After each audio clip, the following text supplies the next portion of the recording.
tình ơi cây có còn nước có nguồn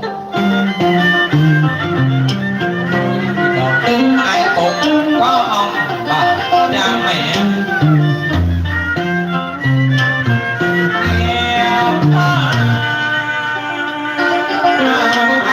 em chồng vợ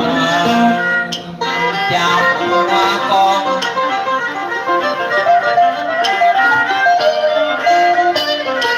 ông đông một phút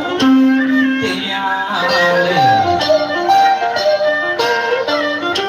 gây đi cần ông